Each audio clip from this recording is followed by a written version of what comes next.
This morning, Theresa May stepped out in front of Downing Street to make a major announcement about her leadership. Ever since I first stepped through the door behind me as Prime Minister, I have striven to make the United Kingdom a country that works not just for a privileged few, but for everyone, and to honour the result of the EU referendum.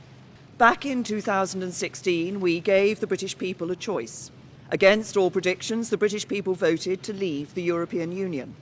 I feel as certain today as I did 3 years ago that in a democracy, if you give people a choice, you have a duty to implement what they decide. I have done my best to do that.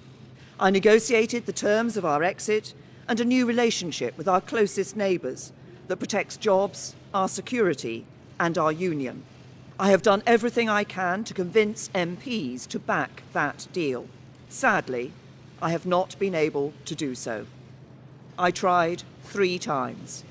But it is now clear to me it is in the best interests of the country for a new Prime Minister to lead that effort. So I am today announcing that I will resign as leader of the Conservative and Unionist Party on Friday the 7th of June, so that a successor can be chosen. I've agreed with the party chairman and with the chairman of the 1922 committee that the process for electing a new leader should begin in the following week.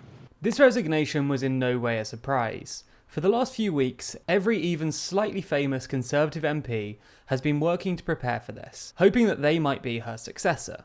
What's slightly more surprising is how soon this is all happening. Some speculated that this might be dragged out for months, with May staying in office to get her deal through again. However, it seems like she realised her time is up. Only a few days ago she made changes to her deal, ahead of it returning to the House of Commons next week. Some thought that she'd stick around to try and get it through, but it looks like she'll be gone before it's able to have a whole lot of impact. We'll have a video out tomorrow morning discussing the potential candidates, and who we think is most likely to replace the PM in Downing Street. Make sure you subscribe and you've hit the bell to turn notifications on so that you don't miss that. Beyond talking about her resignation, May took time to reflect on some of the accomplishments of her government.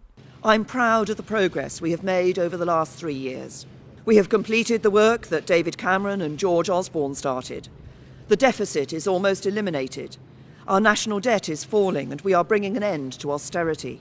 My focus has been on ensuring that the good jobs of the future will be created in communities across the whole country, not just in London and the South East. We are building more homes and helping first-time buyers onto the housing ladder. And we are protecting the environment, eliminating plastic waste, tackling climate change and improving air quality.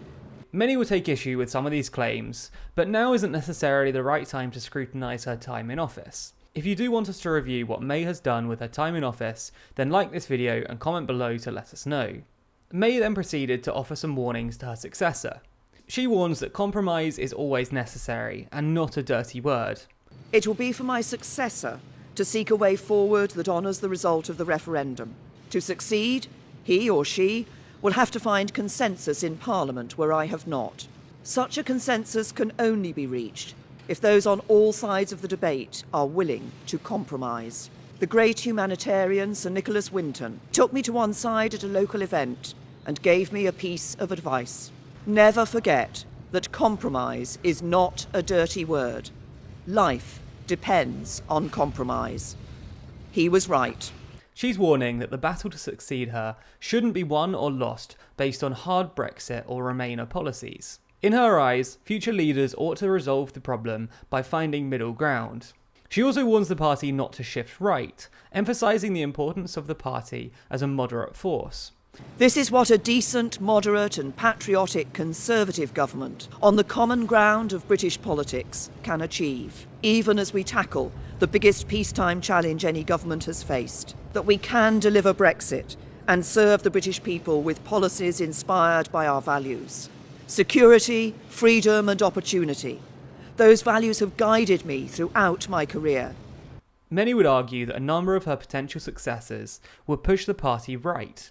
Maybe not substantially, but she makes it clear that in her eyes, the Conservative Party shouldn't lose sight of their more moderate position. May clearly wants to stand for more than Brexit, and she wants to be able to emphasise the other work she's been able to do. However, when people look back at this period of UK politics, it's hard to believe that they'll see her as anything more than the Brexit Prime Minister. Every Prime Minister dreams of what they want to do, and the policies they want to enact, but so often, other circumstances get in the way. May likely didn't want to be the Brexit Prime Minister in the same way that Cameron probably didn't want to be the austerity Prime Minister. It's the job of May's successor to see if they can stand for more than Brexit, if they can resolve many of the main Brexit-related issues, and then focus on other problems that the UK faces. I have kept Her Majesty the Queen fully informed of my intentions, and I will continue to serve as her Prime Minister until the process has concluded. May will continue on as the caretaker Prime Minister until a successor is found, at which point it'll be up to them to drive the UK forward and find a solution for Brexit. The new Prime Minister will face many of the same roadblocks she has, and it certainly won't be easy for whoever takes the reins. But the effect that this has on Brexit could be huge. May's policy has always been to try and find a compromise, and that's exactly what she's been encouraging her successor to do.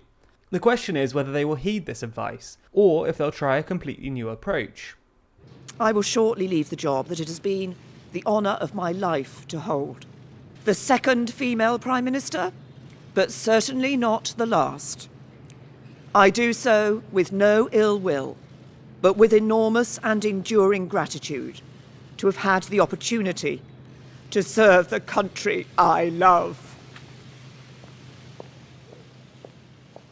We'll continue to report on this story, the battle to replace May, and how the new Prime Minister fares with Brexit.